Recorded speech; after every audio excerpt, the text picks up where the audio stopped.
boa noite, sejam bem-vindos ao Torto e Direito com Miguel Morgado. Miguel, muito boa noite também para ti, bem-vindo. E começamos hoje com o pedido de fiscalização preventiva pelo Presidente da República da chamada Lei do Retorno, que de alguma forma já se previa que pudesse ser o primeiro embate, digamos assim, entre o Presidente da República e o Governo. O que é que está aqui em causa? O Presidente da República estreou-se em grande, porque faz um requerimento, um pedido ao Tribunal Constitucional antes da lei entrar em vigor, para ver se um conjunto de normas desse decreto do Governo não são inconstitucionais. Porquê é que eu digo que ele estreia em grande? Porque o Presidente da República, neste requerimento muito longo, e não é habitual ser tão longo, ele não se limita a pedir uma clarificação. Às vezes há pedidos de fiscalização preventiva que pretendem clarificar até para evitar litigância mais tarde em sede de fiscalização concreta. O Presidente da República não quer clarificação nenhuma. O Presidente da República quer destruir a lei, quer destruir o decreto. Então vejamos, este requerimento é um itinerário de acórdão para o Tribunal Constitucional dar cabo de uma lei que é preciso que as pessoas saibam isto. Esta lei diz respeito a uma lei que contempla muita coisa, mas que essencialmente diz respeito às entradas, permanências, expulsões dos imigrantes, no caso em que a lei o preveja, e a questão, que na Europa é muito delicada, que é dos requerentes de asilo, aqueles que pedem proteção internacional quando entram nas fronteiras. O Presidente da República mostra, com este requerimento e com os argumentos que apresenta, que aquilo que ele diz, é um documento muito longo, 35 páginas, não é habitual ser assim, mas aquilo que ele diz no quarto parágrafo, eu vou ler para as pessoas saberem como é que o Presidente da República se apresenta nessa sua estreia. Ele diz assim: o Presidente da República considera fundamental a legislação que regula a entrada, permanência e afastamento de cidadãos estrangeiros, que estamos a falar, não é? E depois diz assim, que deve estar alinhada com os atos normativos da União Europeia que integram o Pacto Europeu sobre Migração e Asilo. Ora bem, este decreto do Governo é, não só, mas em grande medida nestes temas difíceis que o Presidente da República quer, no fundo, impugnar, através do Tribunal Constitucional, são transposições de diretivas, de duas diretivas europeias, portanto é a União Europeia, que é resultado não só, mas também do Pacto sobre as Migrações que foi celebrado em 2024, agora havia um prazo, que era em junho de 2026, portanto já há um mês e meio, em que isto tinha que ser transposto para a lei nacional. Em grande medida o que o Governo está a fazer é transpor para a lei nacional aquilo que foi acordado ao nível da União Europeia. E o Presidente da República diz assim, eu estou de acordo, que esteja de acordo com a União Europeia. Preciso as pessoas não esquecerem, o Pacto sobre as Migrações foi ratificado por pessoas como António Costa, que era o nosso Primeiro-Ministro na altura, ou Pedro Sánchez, agora que é o padrinho da imigração desregulada na Europa. Os países que até votaram, que até mostraram reticências em alguns aspectos, foram os países do leste da Europa. Todo o resto, a gente esteve de acordo. Mas o que está aqui em causa não são pontos delicados e que não estão assim tão bem esclarecidos. Esse pacto que tem a ver, por exemplo, com a questão dos menores, bastante polémica também agora. Vamos falar sobre isso, temos tempo para falar sobre tudo, mas vamos falar de alguns desses aspectos. Mas é preciso ver aqui uma coisa. Nós até, a propósito de Ceuta, ou a propósito de coisa qualquer, dizemos, isto são fronteiras comuns da União Europeia. E é verdade. Portanto, é um problema europeu. Se é um problema europeu, tem que ter uma resposta europeia. A resposta europeia veio sob a forma dos regulamentos, das diretivas e do Pacto das Migrações. O Presidente da República diz assim, não, mas esta solução europeia não me agrada a mim. É o que o Presidente da República está a dizer. Portanto, o Governo faz, por exemplo, sobre os prazos, para que as pessoas saibam, quando alguém entra, e, por exemplo, as pessoas devem se lembrar, no ano passado, aqueles cerca de 40, 30 e tal marroquinos que chegaram de barco ao Algarve. E, para as pessoas que não se lembram, foram postos, pediram asilo, disseram que eram perseguidos na sua terra de origem, em Marrocos, que eram perseguidos, tinham lá aquelas proteções que tinham direito, de acordo com o direito europeu, e foram postos, enquanto se aguardava a resposta das autoridades portuguesas, foram postos em centros de instalação temporária, é assim que tem o nome. Acontece que a lei portuguesa atual, que ainda está em vigor, que o Presidente da República adora, que é das mais permissivas da Europa inteira, diz que não se pode ter as pessoas, mesmo que entrem assim ilegalmente, em território nacional, mais de 60 dias nesses centros de instalação. E o que é que aconteceu para as pessoas recordarem? O que é que aconteceu no passado? Essas pessoas foram libertadas, tiveram que ser libertadas ao fim dos 60 dias, e foram postas em estruturas da Segurança Social que eram basicamente pensões. As pessoas foram postas em quartos de pensões. O que é que aconteceu? Poucas horas depois tinham vindo carros de Espanha e levaram as pessoas todas. E nunca mais o Estado português soube, inclusive dos menores, muito importante, dos menores. O Presidente da República diz, também, no seu requerimento, que ele não está a ver nenhuma circunstância em que a detenção de um menor possa ser justificada. É o que ele diz. Se as pessoas não acreditarem em mim, podem ler. É o parágrafo 30. Ele diz isto. Eu vou só ilustrar isto com uma notícia de hoje. Marrocos está a exigir a Espanha, neste momento, que repatrie todos os menores que entraram em Ceuta e que os espanhóis querem levar para o território nacional, para o território espanhol continental, que eles têm que ser levados outra vez para Marrocos. Quer todos os menores. E diz assim, diz Marrocos, Espanha é responsável pelo bem-estar destes menores. Eu pergunto, o Estado português, com aqueles menores marroquinos, como é que o Estado português foi responsável pelo seu bem-estar? Tanto quanto nós sabemos, podem ter sido levados por redes de tráfico humano. Mas nós estamos aqui a falar de questões diferentes. Uma coisa é a letra da lei, outra coisa é depois a forma como se operacionaliza do ponto de vista das instituições. Com certeza, e o Presidente da República revela uma inteira inconsciência, e estou a medir as minhas palavras, uma verdadeira inconsciência do que é que acontece nas fronteiras portuguesas e nas fronteiras europeias. Ele está-se nas tintas. Ele quer fazer valer uma concepção que ele não se atreve a dizer explicitamente, porque ele no parágrafo, a seguir ao parágrafo que eu acabei de ler, diz assim: igualmente, o Presidente da República não questiona que o controle das fronteiras externas, a gestão dos fluxos migratórios e a prevenção da imigração irregular constituem objetivos constitucionalmente legítimos e imperativos para a proteção do Estado e dos cidadãos. A maneira como eu descrevo isto é conversa fiada. Conversa fiada de um Presidente da República perito em conversa fiada. E ele só não diz algo mais explícito que é: eu sou a favor que este sistema seja tão permissivo como tem sido até agora. António José Seguro nunca se manifestou contra o regime de imigração desregulada, que era o que havia em Portugal, com os governos de António Costa. Nunca. E ele só não se atreve a fazer isso, porque, entretanto, o país mudou muito politicamente, a imigração atingiu a escala que atingiu e, portanto, ele não pode dizê-lo sem mais. Mas o que ele está a dizer é: eu faço esta conversa fiada toda e, ao mesmo tempo, vou inibir o Estado português, apesar da inconcertação com a União Europeia, eu vou inibir o Estado português de ter fronteiras a sério. Deixa-me fazer um pouco de advogada do diabo. Uma das questões levantadas pelo Presidente da República é, de facto, um ponto que poderá permitir que alguém seja, digamos que, devolvido à sua origem, deportado. Agora a gera dos eufemismos é uma deportação. Sem que o Tribunal ainda tenha decidido esse processo de asilo. Ora, se permitimos que um migrante entre no país e que tenha essa possibilidade, de facto, de pedir um requerimento de asilo, faz sentido que, do ponto de vista administrativo, se resolva o processo antes... Não há alternativa, Ana. Não há alternativa. Que os tribunais se pronunciem. Não há alternativa. Não se deveria resolver as questões não através da lei, mas através das instituições, para que a lei pudesse... Mas Portugal não tem um sistema judicial capaz de dar respostas em tempo útil, e o que a lei atual, não esta proposta do Governo, mas o que a lei atual que António José Seguro gosta, o que faz, como nós vimos no caso marroquino, é: pede-se asilo. Já agora, todos esses pedidos de asilo aos marroquinos que entraram no Algarve foram recusados, porque era uma mentira. Como muita gente que entrou em Ceuta pediu asilo, e era tudo falso. Na verdade, se tivesse sido concedido, eles já cá não estavam. Esse sistema tem sido abusado, porque precisamente as pessoas fora da Europa sabem a vulnerabilidade a que legisladores, governantes, presidentes da República, como António José Seguro, e alguns tribunais, a vulnerabilidade a que têm colocado o Estado e as suas fronteiras. Por exemplo, António José Seguro acha neste requerimento que é inconstitucional alguém com autorização de residência, portanto não é legal, com autorização de residência, que cometa um crime de terrorismo, condenado por terrorismo, seja expulso do território português. Não estamos a falar de alguém que tem nacionalidade portuguesa. Não, isso foi outra questão. Alguém que não é nacional português. Alguém que só tem uma autorização de residência. Se for condenado por um crime de terrorismo, António José Seguro diz que é inconstitucional expulsá-lo por tribunais se tiver um filho menor a seu cargo.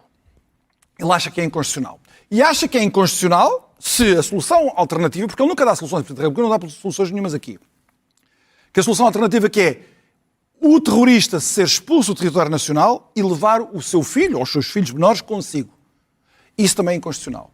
Agora, nós perguntamos, mas na lei portuguesa não há casos onde os filhos são subtraídos à responsabilidade tutelar dos pais?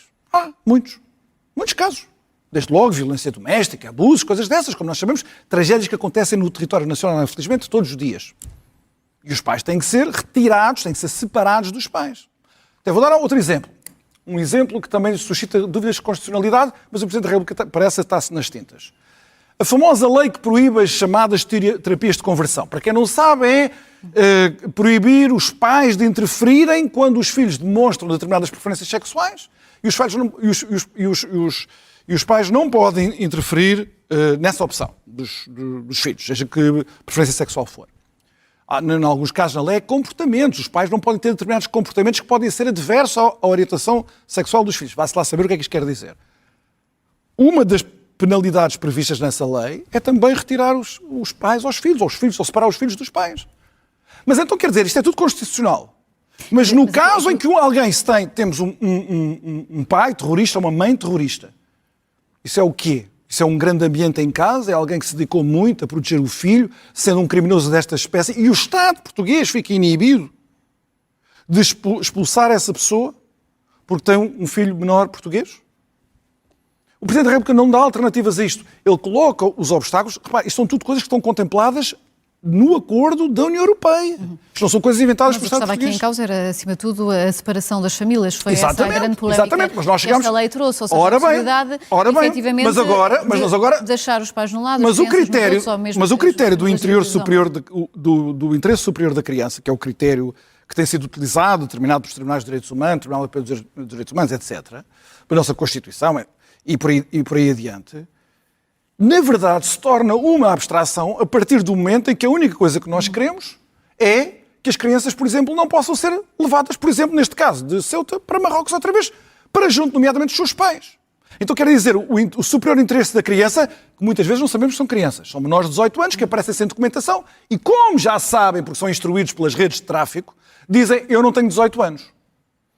Como não há documentação, e como este direito proíbe que estes menores sejam levados outra vez para o seu território, temos esta questão. Então qual é o superior interesse da criança aqui?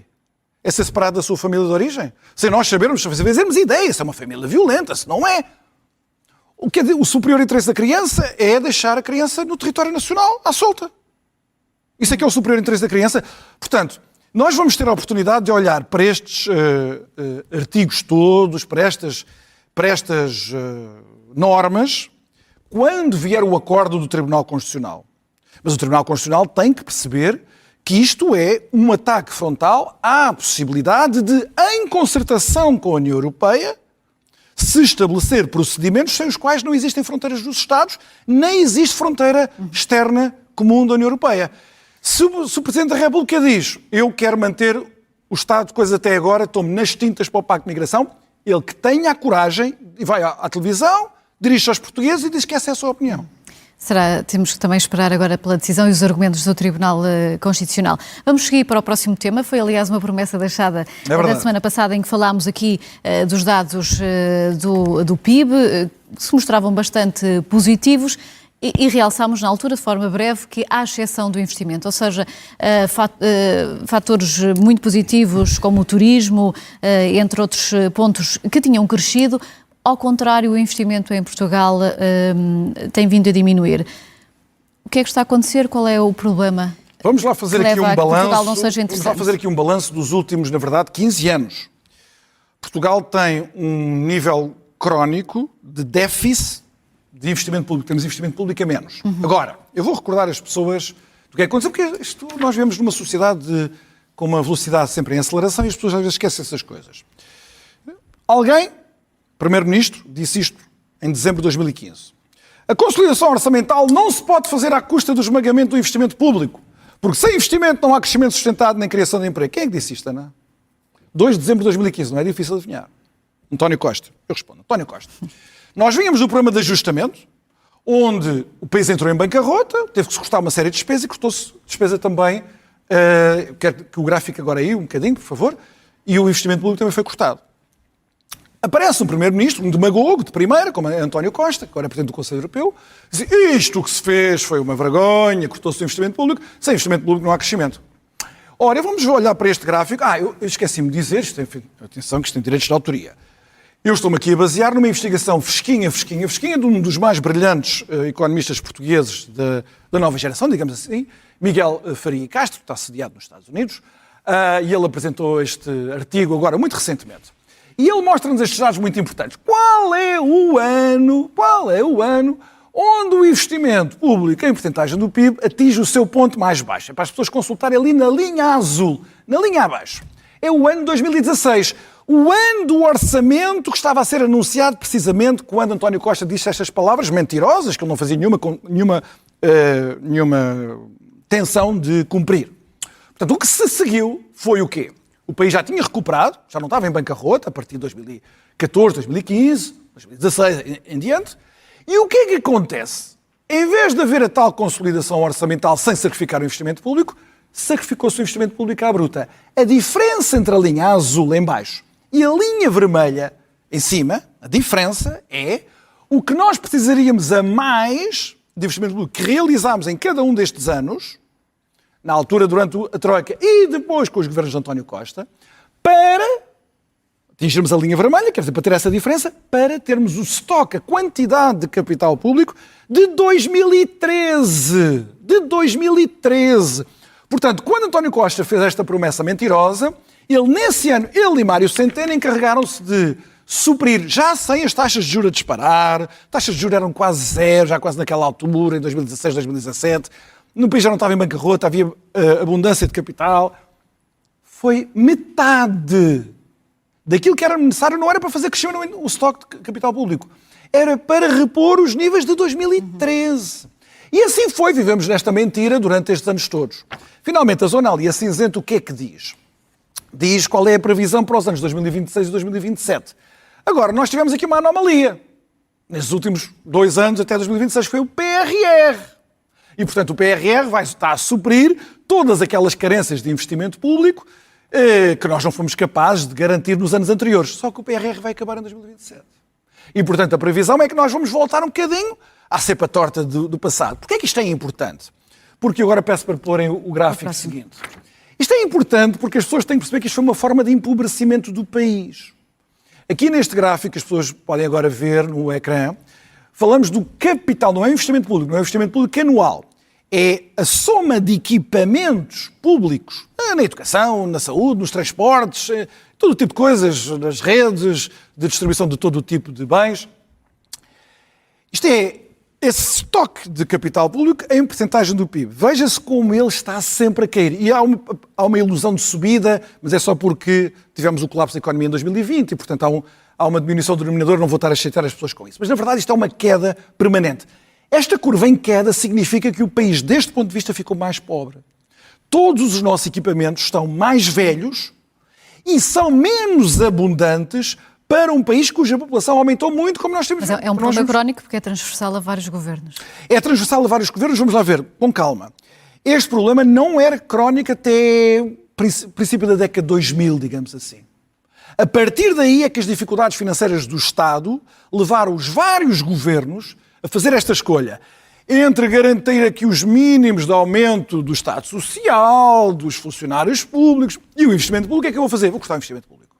Portanto, foram governos que sacrificaram o futuro para sobreviverem no presente. Mas é preciso dizer uma coisa. Da troika. Entre todos os governos, e vou incluir o governo de José Sócrates, o governo de Durão Barroso, Santana Lopes, o governo de Pedro Passos Coelho, o governo de António Costa, nenhum foi tão mentiroso como o de António Costa.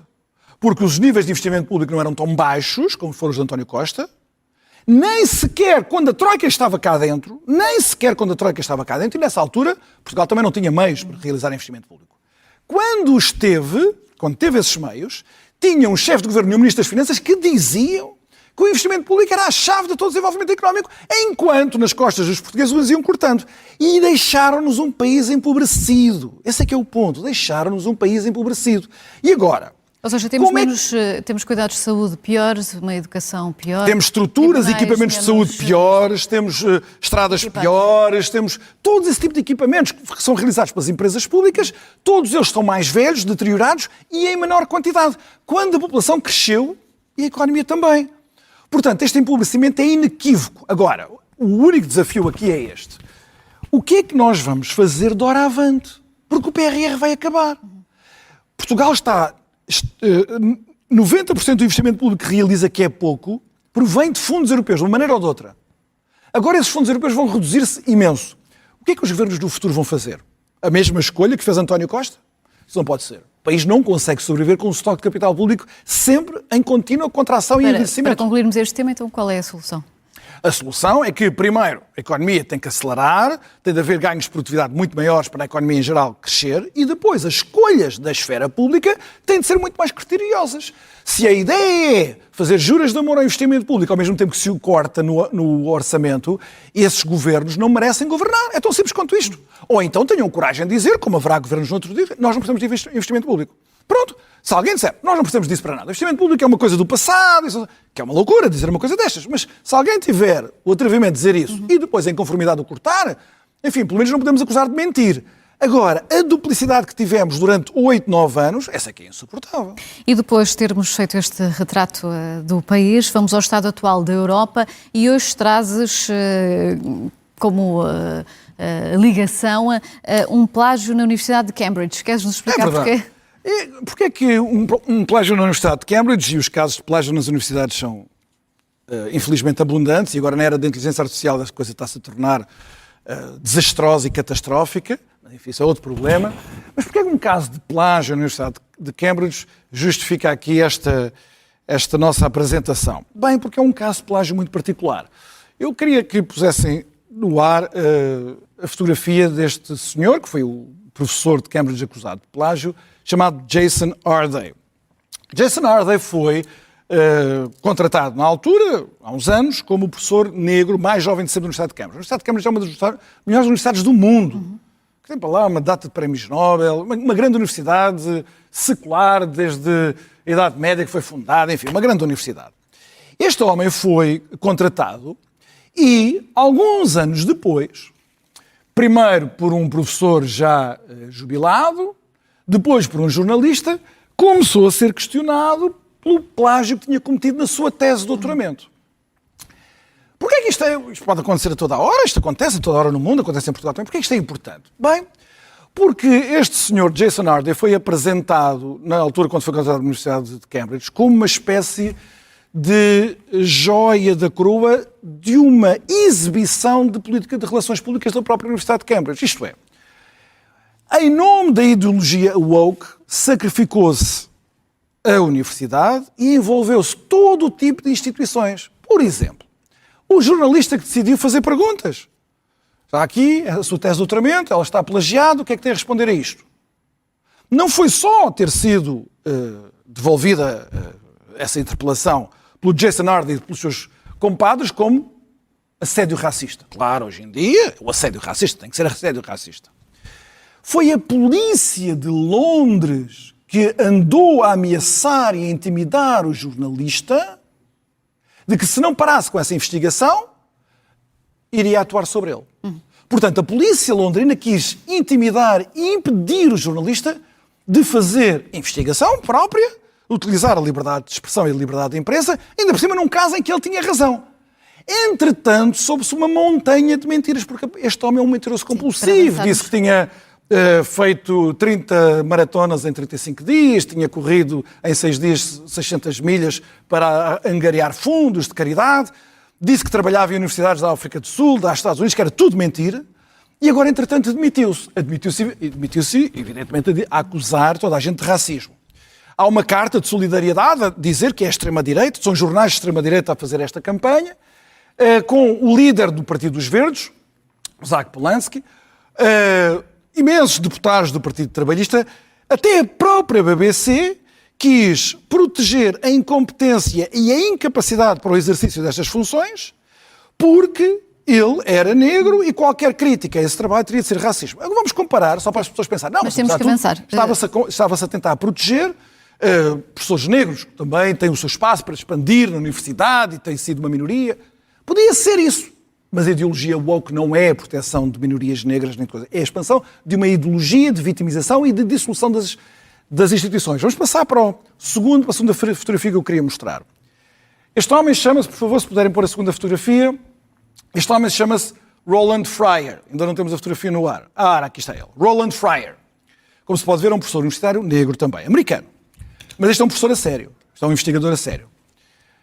Diferença de tratamento. Dizia, são protegidos os dois. Diferença de tratamento. Este homem, em 2016, fez uma investigação onde foi medir empiricamente a questão da violência policial. Agora não interessa se tem razão ou deixa de ter razão. Mas uma das conclusões foi que nos tiroteios, portanto, no uso de armas de fogo, não havia probabilidade de os negros na América serem mais vítimas do que outras etnias. E isso violava o dogma do Black Lives Matter, que dizia que a polícia era racista estruturalmente e, portanto, disparava a matar era sobre negros e poupando os outros todos. E ele demonstrou empiricamente que era falso. E imediatamente, a Universidade de Harvard, onde ele trabalhava, inventou um conjunto de acusações de assédio sexual, de mau ambiente, que levou à suspensão dele. Portanto, vejam, 2 professores negros, um a sério, o outro um mentiroso e um plagiador. Mas um foi protegido porque estava ao serviço da agenda woke. Este, negro também, não estando ao serviço da agenda woke, tem todo o peso do escrutínio que é atribuído à extrema-direita. Já agora, vale a pena dizer que a carta é tão patética em defesa do Jason Arden que, quando se fala nos jornais de extrema-direita que levantaram esta campanha, aparentemente de racismo, um deles foi o Guardian, que é um dos principais jornais de esquerda que existe em Inglaterra. Isto é tudo patético e revela como a ideologia woke quer edificar uma sociedade profundamente racializada, com estas trincheiras, onde ficamos todos divididos entre algozes e vítimas. E quem estiver contra essa agenda tem de ser esmagado.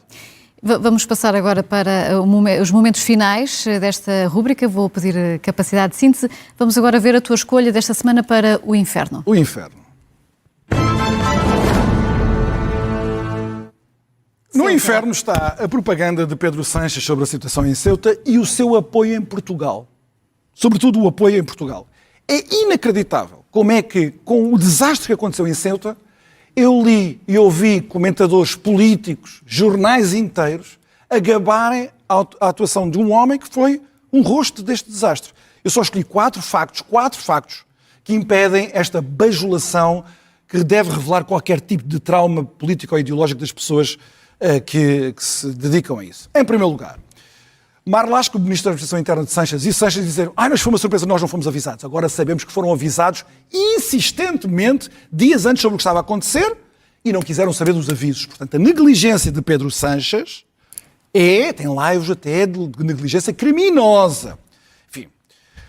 Segundo ponto, eu vi estas coisas escritas em jornais portugueses. Sánchez ser gabado por ter reposto a normalidade em Ceuta em 24 horas. Depois já era 48 horas, depois já era 72 horas.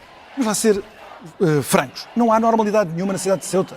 As pessoas estão em pânico com o que existe. Há cerca de 10 mil migrantes que não voltaram. Os hospitais estão assoberbados. A polícia espanhola está à procura de jihadistas que entraram na primeira torrente, que ainda estão em Ceuta. Há pessoas que já saíram de Ceuta sem controle nenhum.